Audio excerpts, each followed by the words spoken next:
네, 1주차 3강 두 번째 강의를 계속 시작하도록 하겠습니다. 첫 번째 강의에서 시장의 글로벌화, 그리고 두 번째 생산의 글로벌화에 대해서 간단히 말씀을 드렸는데요.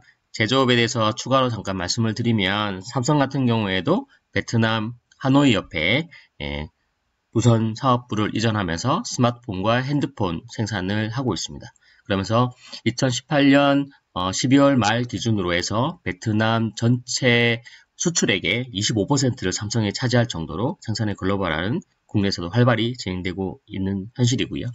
이어서 서비스업 같은 경우에도 소프트웨어의 대표적인 기업이죠. 마이크로소프트사나 IBM 등 인텔 이런 회사들 또한 미국 내의 생산뿐만 아니라 전 세계적으로 이런 생산의 글로벌화를 추진하고 있습니다. 또한 97년도에 실리콘밸리 유학을 가서 99년부터 이제 일을 했었는데요. 그때 당시에 이런 IT 소프트웨어 산업이 화랑이 맞게 되었고 또 이 실리콘밸리의 인도 엔지니어들이 많이 대거 들어오게 되었어요. 그 원인 중에 하나가 이런 생산의 글로벌화와 또 연계가 되는데 샌프란시스코 그러니까 실리콘밸리의 그 시간대와 인도의 그 시간대가 딱 12시간 차이가 나거든요. 그러다 보니까 실리콘밸리의 컴퓨터 엔지니어들이 프로그램을 하고 난 다음에 퇴근할 때 인도 쪽으로 그 소스 코드를 넘겨서 다시 개발을 하게 되면 24시간 개발을 할 수 있겠죠. 그래서 인도 쪽에도 인도 국가적 차원에 있어서의 어떤 소프트웨어 개발 엔지니어들도 많이 육성하고 영어를 거의 모국어처럼 학생들에게 강의를 해서 교육을 해서 미국 쪽으로 이렇게 많이들 진출하게 된 그런 계기였고요. 그러다 보면 이런 IT 쪽에 그 소스코드라든지 중요한 이런 부분들이 제일 또 뒷받침돼야 되는 게 이런 보안, 시큐리티거든요. 그래서 제가 컴퓨터 네트워크를 전공을 하면서 그런 그 시큐리티라든지 도메인을 잡고 인도 쪽과 그리고 실리콘밸리 간의 어떤 그런 도메인과 그 인크립션 같은 그 보안 그 네트워킹을 연결하면서 저 또한 그 혜택을 많이 보고 직접적으로 경험을 쌓았던 것 같습니다. 다음 이어서 생산의 글로벌화의 다음으로 글로벌 촉진 요인을 볼 텐데요. 조집 교수의 4가지 분류에 대해서 말씀을 드리도록 하겠습니다. 글로벌화 촉진 요인으로 여러 가지가 있는데 그 중에 가장 대표적인 동인으로 4가지를 우리가 볼 수 있을 텐데 첫 번째 강의에서 말씀드렸던 것처럼 소비자 행동, 그리고 유통망 구조, 마케팅 이런 특성, 특히 이제 글로벌에 대한 특성 이런 부분들로 해서 시장의 어떤 요인들로 촉진이 되고요. 두 번째 비용적인 요인에 있어서도 사업의 경제적 특성, 규모의 경제, 기술 혁신, 그리고 생산 비용의 절감 이런 어떤 요인들 니즈에 맞추어서 글로벌라이제이션이 시작됐죠. 이 프로덕트 라이프 사이클, 그러니까 PLC의 감소와 그러니까 제품의 수명 주기를 PLC라고 하는데요. 그리고 이 제품의 수명 주기가 감소됨에 따라서 R&D, 그러니까 연구 개발비 비용은 점차 증대하게 됩니다. 과거에 불과 한 10년 전만 해도 전자제품이라든지 핸드폰을 한번 구매를 하면 그래도 몇 년 동안 또 사용을 했었고 전자제품 같은 경우에는 앨리스트 한 최소 10년 정도 이상을 사용했던 것 같습니다.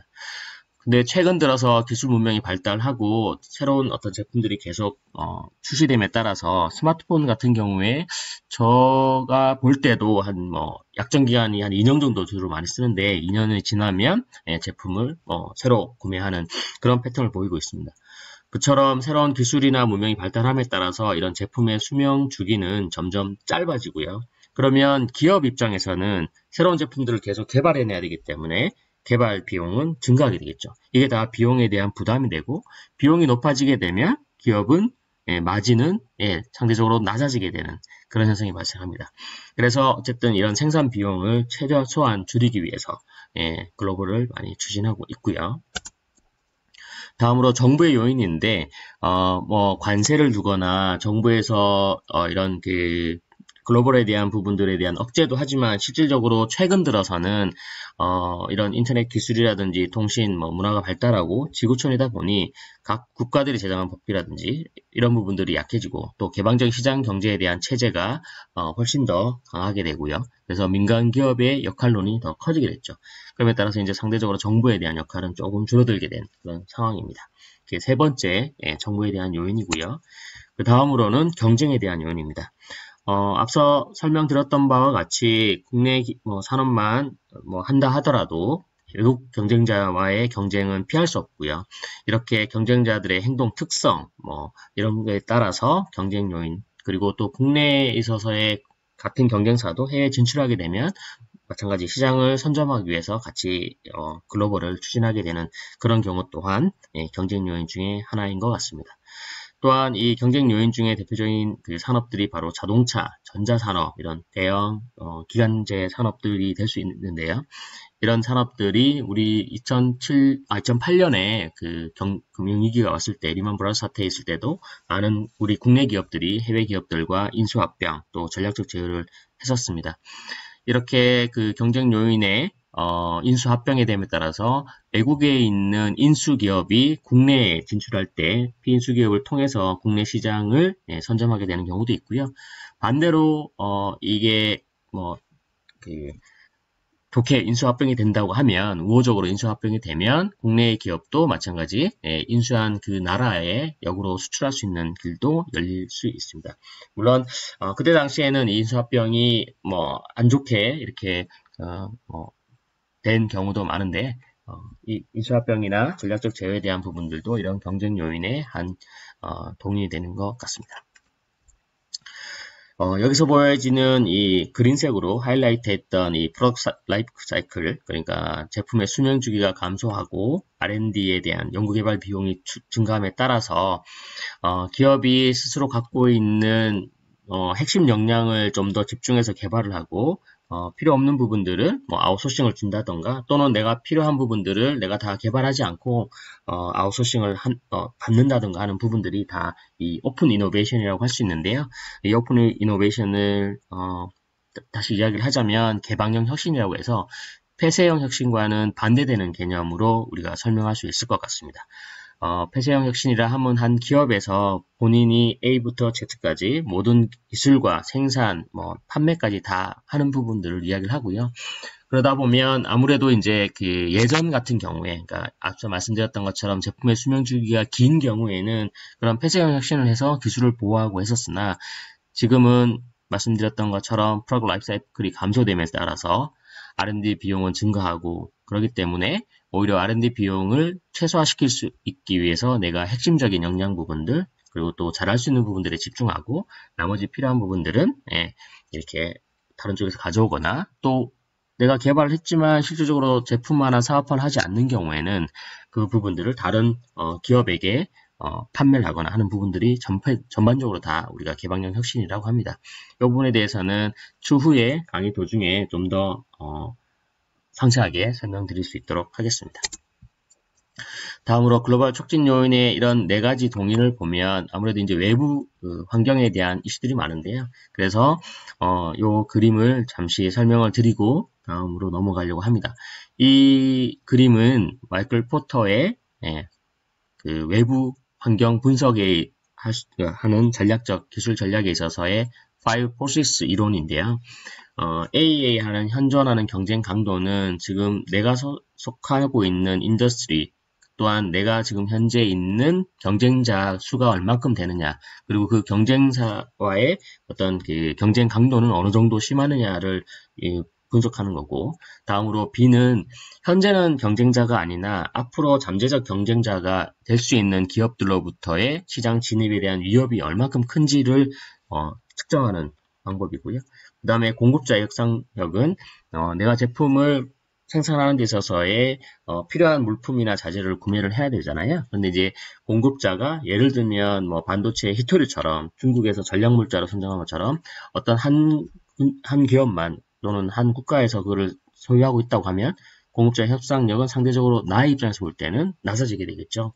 그런데 만약에 공급자가 아주 많다라고 하면 상대적으로 내가 공급자의 협상력은 높아질 수 있는, 그래서 삼성이라든지 대기업에서 이런 공급 업체를 선정할 때 이렇게 싱글로 설정하지 않고 멀티플 소싱을 하는 이유도 다 이 공급자의 협상력을 높이기 위한 수단입니다.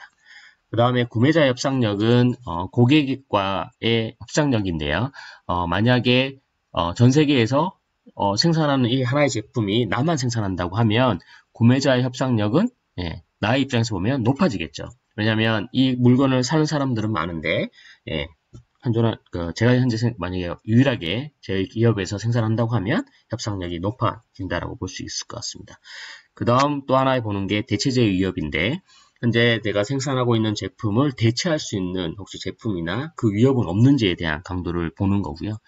이렇게 내 현재의 기업의 입장에서 외부적인 환경에 대한 분석 부분들도 이렇게 할 수 있어서 마이클 포터의 5, 4, 6 이론을 잠시 설명을 드렸고요.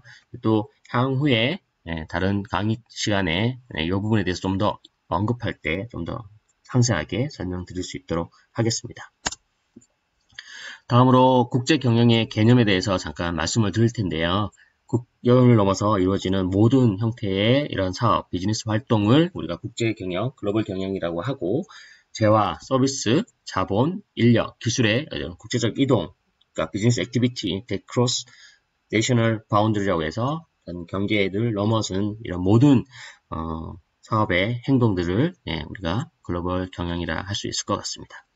또한 재화나 예를 들어서 완제품, 원자재, 부품, 부분품과 또는 서비스, 예를 들어서 금융, 통신, 유통, 관광, 운송 이런 모든 서비스들의 국제적 이동 또한 글로벌 경영의 하나의 개념으로 볼 수 있을 것 같습니다. 이 하나하나의 사례도 재화라든지 서비스에 대한 사례들도 우리나라뿐만 아니라 여러분들이 다 몸으로 체득하시고 경험을 하셨을 것 같아서 오프라인 강의였으면 이렇게 질문을 드려서 이 하나하나에 대한 사례들도 이렇게 서로 토의해 볼 텐데, 온라인 강의다 보니 이 부분들은 생략하고 다음에 우리 오프라인 대면 강의할 때 같이 상의해 보도록 그렇게 하겠습니다. 다음 국제 경영 활동의 유형인데요. 국제적인 이전의 대상과 국제 경영 활동의 형태 두 가지를 보고 단일 요소냐 그리고 복합 요소냐에 대한 카테고라이제이션, 그러니까 카테고리를 나누어서 설명드리도록 하겠습니다. 통상적으로 우리가 제일 많이 알고 있는 부분들이 완제품을 무역을 통해서 해외에 수출하고 또는 수입하는 이런 중개무역 부분들이 가장 우리가 많이 알고 있는 부분이고, 또 제가 소속되어 있던 효성에서 효성무역도 이런 상사 역할, 예전에 대우상사나 삼성물산 또 현대상사 이런 대기업들이 다 이런 무역 쪽을 해서 큰 수익을 발생을 시켰었죠. 그 이후에 이제 단일 요소와 복합 요소가 있는데, 하나의 원자재만을 판매한다. 앞서 설명드렸던 것처럼 효성이 스판덱스나 이런 산업자재, 타이어 코드 같은 부분들을 무역을 통해서 판매하거나 하는 부분들도 단일 요소의 국제 경영 활동 형태가 되겠고요. 또한 기술이라든지 노하우나 상표 이런 부분들을 이전하거나 라이센싱해서 하는 부분들을 라이센싱, 프랜차이징, 기술 이전, 경영관리 계약으로 우리가 할 수 있을 것 같습니다. 이 사진에 있는 그 스타벅스 매장이 제가 수성못에서 찍은 사진인데요. 스타벅스도 마찬가지 국내에 이런 커피 브랜드점으로 해서 프랜차이징으로 사업을 영위하고 있는 좋은 사례가 될 것 같습니다. 또한 자본, 그러니까 자본만 단일 요소로 간접 투자, 그러니까 보통 이렇게 직접 투자와 간접 투자가 있는데, 이런 간접적으로 해서 포트폴리오 투자를 하는 경우도 있고요. 또한 인력만 수출을 하거나 해외 건설에 대한 하청을 하는 이런 단일 요소로 국제 경영 활동을 하는 형태가 있을 수 있을 것 같습니다. 요즘 들어서는 이런 단일 요소도 많이 하지만 복합 요소도 많이 하는데요. 원자재라든지 기술 그리고 자본, 인력들의 전체적인 시스템을 가지고 해외에 플랜트 수출이라든지 해외 건설을 하는데, 이걸 바로 이제 턴키 프로젝트라고 하거든요.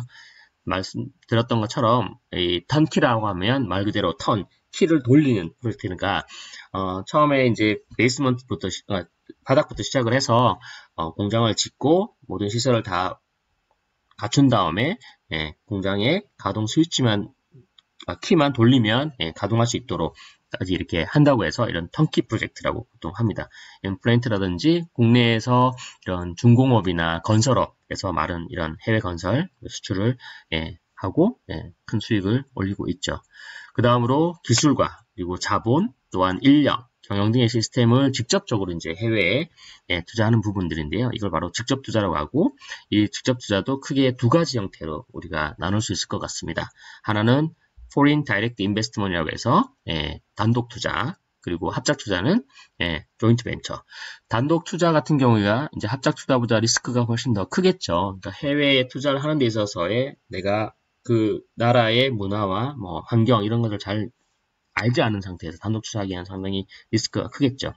그렇기 때문에 보통 처음에 이제 그 어떤 나라의 시장을 진출하거나 투자를 할 때 그 현지의 사정을 잘 아는 로컬 업체와 같이 합작해서, 그러니까 조인트해서 투자를 하는 그런 형태를 많이 취하는데요. 그걸 바로 조인트 벤처, 합작 투자라고 합니다. 다음으로 기술, 자본, 경영 시스템의 수요 확보 등 이런 시스템을 통해서 해외 자원을 개발하는 부분들이 있는데 이거를 바로 해외 자원 개발 수입, 국제활동 형태가 될 수 있을 것 같습니다. 이 하나하나의 어떤 그 국제활동 형태에 대해서도 많은 사례들이 있을 텐데요. 그 사례들 또한 다음에 우리 대면 강의를 할 때 상의해 보도록 하겠습니다. 글로벌 기업 2앱에 있어서의 이 사업화 과정을 이 축으로 나누어서 한번 볼 텐데요. 크게 4개의 축으로 볼 수 있을 것 같습니다. 시장, 그리고 사업, 또는 상품, 그리고 경영에 대한 기능, 그리고 참여의 방식. 이 중심점에서 멀어지면 멀어질수록 훨씬 더 난이도가 높고 진화하는 그런 사업 형태가 될 텐데요. 시장을 먼저 보면 국내 시장에서 그 다음에 주요 단일 시장, 해외 하나의 국가 또는 이 지역으로 리전으로 보고 또 그 지역을 진출하고 더 나아가서는 세계 시장을 이렇게 나아가는 점차 이런 확대되는 전략일 거고요. 또 사업에 있어서도 주요 단일 사업을 하다가 또 확대해서 이건 그 수직 계열화를 통한 전후방 연관 사업들을 다 하게 되고 더 나아가서는 비연관 성장 잠재 산업까지도 추진할 수 있을 것 같습니다. 경영에 대한 기능도 초기 단계에 간접 수출도 있지만 직접 수출까지 이렇게 수출 판매를 하고 이어서 해외 마케팅 그리고 해외 조달, 해외 R&D 투자까지 하는 이런 경영 기능도 더 진화를 할 수 있을 것 같고요. 창업을 하는 데 있어서도 글로벌 창업 시에 단순하게 국내에서 창업을 하고 난 다음에 수출하는 것도 방법이지만 해외에 있어서 R&D를 아예 하는 그래서 본 글로벌도 하나의 주요한 창업의 요즘 키워드가 되고 있습니다. 참여 방식에 있어서도 마찬가지 수출이나 계약이나 또 나아가서는 합작 투자, 그 다음에 해외 직접 투자까지도 이렇게 이어질 수 있을 것 같습니다. 국제경영의 중요성에 대해서는 계속 제가 중요한 부분 여러 번 거듭 강조해서 말씀을 드리고 있는데요. 해외 시장에 대한 무역 투자, 장벽의 감소로 있어서 글로벌은 계속 확대하고 있고요. 또한 마찬가지 국내 시장 규모가 아무래도 작기 때문에 해외 시장에 대한 중요성은 아무리 강조해도 약하지 않을 것 같습니다. 그래서 전체 GDP의 약 70%가 국제경영 활동에서 비롯되는 거고요. 그만큼 내수 시장에 대한 중요성도 있습니다. 제가 그 SK텔레콤하고 같이 해외 사업을 추진할 때 보통 어떤 나라의 그 사업을 추진할지에 대한 첫 번째 고려하는 부분들이 바로 그 나라의 인력이었습니다. 그러니까 인구 수였습니다. 그래서 최소한 1억 명 이상 정도가 되어야 저희가 이제 검토하는 대상에 되었었고요.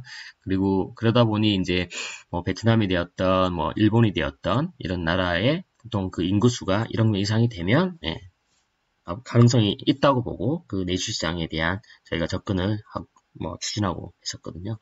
그처럼 시장 규모도 상당히 중요한 요인 중에 하나인 것 같습니다.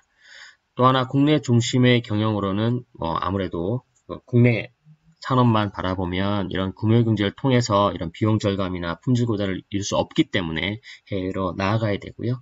그래야 또한 외국 기업과 경쟁해서 이길 수 있을 것 같습니다.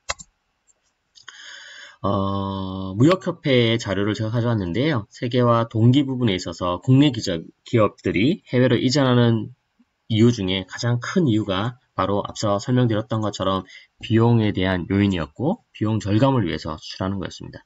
아무래도 이제 국내에 대한 인건비가 상승을 하게 됨에 따라서 레벨 코스트가 낮은 이제 해외로 점차 이동을 하게 되는 경우가 크고요.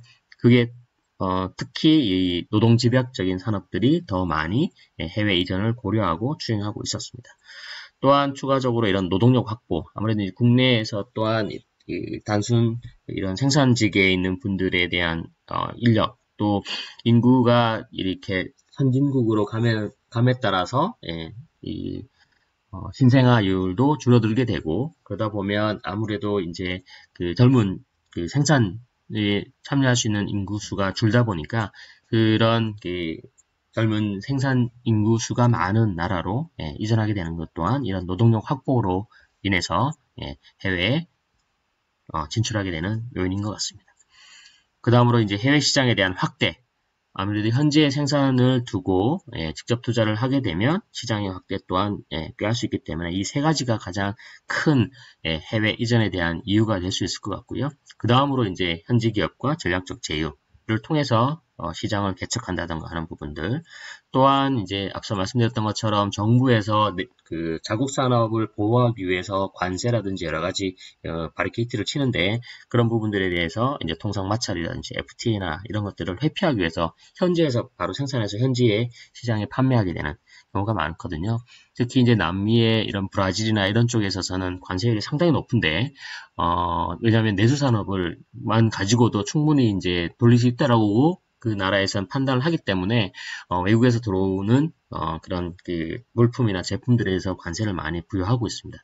그러다 보니, 현지에서 이런 통상 마찰을 회피하기 위해서, 현지의 기업들, 또 법인들이나 생산시설을 많이 구축하는 경우도 있습니다. 또한 신사업에 대한 촉진, 또 원재료 확보, 불합리한 노사 관행, 정부에 대한 과다 규제, 또 기타 등이 이런 해외 직접 투자를 추구하는 동기가 되고 있습니다. 국제 경영과 국내 경영에 대한 차이는 여러분 다들 잘 아시겠지만 크게 세 가지로 우리가 볼 수 있을 텐데요. 경제적 환경, 문화적 환경, 법률적 환경들이 있을 것 같습니다. 요 각각의 환경들에 대해서는 한 챕터로 다시 제가 다음 강의 때 강의 드리도록 하겠고요. 그러다 보니 이 내용에 대해서는 간략하게 설명을 드리고 넘어가겠습니다. 이 중에 가장 중요하게 제가 문화적 환경에 대한 부분들을 하이라이트 했는데요. 저도 해외 사업을 하면서 또 해외 사업 전략을 하면서 그 나라의 어떤 언어나 제스처, 가치관의 차이, 이런 문화적 환경 부분들이 가장 큰 어려움 또는 우리가 이해해야 될 부분이었던 것 같습니다. 한 가지 대표적인 사례를 들어서 설명드리겠습니다. 보시는 이 그림이 코카콜라가 처음에 중동에서 진출할 때 했던 광고, 동영상 광고였습니다. 근데 이 광고로 해서 코카콜라를 선정을 했는데 사람이 판매율이 되게 부진한 거예요. 그래서 이제 코카콜라가 도대체 왜 그런지 원인을 파악을 했는데 왜 그랬을까요? 이게 바로 이제 문화적인 어떤 환경과 이 디퍼런스 차이 때문인데 이게 뭐냐면 우리나라나 미국이나 일본 같은 경우에는 보통 왼쪽에서 오른쪽으로 이렇게 읽거나 글을 보거나 순서를 보는데요. 그러다 보면 당연히 이렇게 누워있는 사람이 콜라를 마시고 이렇게 팔팔하게 살아난다라는 의미로 광고를 했는데 중동 국가 같은 경우에는 글을 오른쪽에서 왼쪽으로 읽거든요. 그렇게 돼서 보면 팔팔하게 뛰던 사람이 콜라를 마시면 갑자기 이렇게 쓰러진다 라고 이해를 할 수 있죠. 그러다 보니 사람들이 오해를 했다고 합니다. 이처럼 문화의 차이는 이런 하나의 해프닝일 수도 있지만 상당히 중요한 사업에 영향이 될 수 있을 것 같습니다. 다음으로 국제 경영에 대한 리스크 부분을 말씀을 드릴 텐데요. 크게 여러 가지 요인들이 있겠지만 가장 큰 두 가지의 위험이 바로 환 리스크와 정치적 위험들이 있을 것 같습니다. 이 두 가지 위험에 있어서는 예전에 그 97년, 98년에 우리가 그 외환 위기 때도 마찬가지 1달러에 거의 한 2,000원까지도 간 적이 있죠. 그러다 보면 물론 수출은 좋아지겠지만 원자재를 하는 부분이라든지 이런 환율 변동으로 인한 큰 어려움이 있을 수 있을 것 같습니다. 또한 이제 정치적 위험 부분에 있어서는 국가 기업의 재산을 국유하고 몰수화하는 예를 들어서 지금 다시 금강산에 대한 관광인 부분들이 다시 이야기가 되고 있지만 한때 현대에서 투자를 해서 금강산 호텔을 짓고 금강산 관광 개발에 많은 비용을 투자를 했으나 어떤 이런 그 정치적 리스크 때문에 금강산 관광이 중단됨에 따라서 이 투자했던 부분들이 다 몰수가 되고 그 북한에 수용되는 그런 어떤 일이 있었죠. 이처럼 어떤 나라에 이렇게 투자를 할 때 이런 정치적 리스크도 큰 확인해야 될 큰 요인 중에 하나인 것 같습니다. 국제경영에 대한 접근 태도에 있어서의 창업자 또는 글로벌 경영자의 마인드가 이 세 가지가 필요할 것 같아요. 하나는 앞서 말씀드렸던 것처럼 이런 경제적, 문화적, 사회적, 정치적 환경에 대해서 다르다라는 이런 상이한 환경에 대한 이해가 필요할 거고요. 두 번째는 자기 중복 기준, 그러니까 self-reference criterion 해서 여기에서 이탈해야 된다. 자기 중복 기준은 뭐냐면 내 중심, 그러니까 자기 문화에 대한 중심적인 가치관을 가지고 다른 문화를 바라보면 그게 틀리다, 맞지 않다. 예를 들면 인도에서는 손으로 식사하는데 잘못되었다, 미개하다 이렇게 볼 수 있는 게 아니라 그거는 그 나라의 문화이고 그 나라의 어떤 그 행동, 관습 이런 거기 때문에 그 타 문화를 평가하거나 이해를 하는 데 있어서의 내가 소속되어 있는 문화의 중심이나 가치관 의식 구조를 탈피해야 된다라는 것입니다. 또 하나가 이제 창의적인 적응인데요. 적응과 혁신에 대한 균형을 이루어서 어떤 글로벌 창업이라든지 할 때 또는 글로벌 경영을 할 때 이렇게 창의적인 사고가 필요할 것 같습니다. 자기 중국 기준에 있어서의 우리가 이야기를 하다 보면 흔히들 우리가 이야기를 하죠. 로마에 가면 로마 법을 따르라. 그 나라에 가면 그 나라의 문화와 그 나라의 환경에 맞추어서 사업을 추진하는 것은 당연하겠죠. 그리고 지금 제 강의를 듣는 중국 유학생분들도 계실 텐데 대표적인 중국의 우리 오리온의 초코파이 같은 경우에도 물론 빨간색으로 포장하기도 했지만 중국 그 소비자들이 좋아하는 8이라는 숫자를 강조해서 10개가 아니라 8개를 이렇게 포장 안에 넣는다던가 그리고 빨간색을 넣는다던가 이런 식의 어떤 그 나라 문화에 맞춘 이런 마케팅이라든지 또 사업화가 필요할 것 같습니다. 세븐일레븐도 마찬가지, 일본 원래 기업이었죠. 그래서 이런 세븐일레븐도 그 나라의 문화에 맞춰서 많이 진행하고 있습니다. 이런 그 사례들은 추후에 제가 오프라인으로 다시 강의를 할 때 다시 설명을 자세히 드리도록 하겠습니다. 다음 마지막으로 이제 토의 부분들에 대해서 이번 3강에 대한 토의 내용인데요. 이 퀘션 마크를 또 이 질문들을 보시면서 앞서 강의했던 내용들을 한번 상기시켜 보면 좋을 것 같습니다. 그래서 국내 경영과 글로벌 경영의 차이점과 글로벌 경영 또 창업을 고려해야 되는 이유가 무엇일까? 그리고 두 번째, 기업의 글로벌 경영 활동이 왜 미국보다 한국에서 더 중요한가? 라는 것이고요. 세 번째, 인터넷은 기업의 글로벌 경영 또는 창업 활동과 시장의 글로벌화에 대한 어떤 영향을 미쳤는지, 또한 국내 경영과 달리 이런 글로벌 경영 활동을 할 때 고려해야 될 위험 요인은 무엇인지, 글로벌 경영하고 그리고 창업에 대한 기업과의 접근 태도는 무엇인지를 한번 상기시켜 보시기 바랍니다. 이 그림을 보시고 한번 따라해 보시면 좋을 텐데요. 이렇게 손에 깍지를 꼈을 때 오른손 엄지가 위로 올라오시는 게 편하신지 또는 왼손 엄지가 위로 올라오는 게 편하신지를 한번 느껴보시기 바랍니다. 저 같은 경우에는 오른손 엄지가 위로 오르는 게 편하거든요. 근데 이제 제가 오른손 엄지가 위로 오르는 게 편하다고 왼손 엄지가 위로 오르는 게 편한 사람들이 틀렸다고 말할 수는 없겠죠. 이건 말 그대로 다른 거죠. 나와는 다른. 이처럼 앞서 설명드렸던 것처럼 각 사회는 서로 비교될 수 있는 성질의 것이 아니기 때문에 그들이 서로 동등한 가치를 가지기 때문이죠. 이게 레비스트로스가 이야기했던 내용인데요. 이처럼 지구촌 또 각 세계의 문화에 대한 이해는 우리와 다르다고 해서 틀리다가 아닌 다르다라고 이해를 하는 게 좋을 것 같습니다. 이렇게 해서 이번 1주차 강의를 모두 마칠 텐데요. 장시간 온라인 강의를 들으시느라 고생 많으셨고요. 저 또한 이제 처음 온라인 강의를 녹화를 하다 보니까 다소 매끄럽지 못한 부분에 대해서는 양해 말씀드리도록 하겠습니다. 다음 2주차 강의를 좀 더 잘 준비해서 여러분들 뵙도록 하겠습니다. 지금까지 강의를 수강해 주셔서 감사합니다. 감사합니다.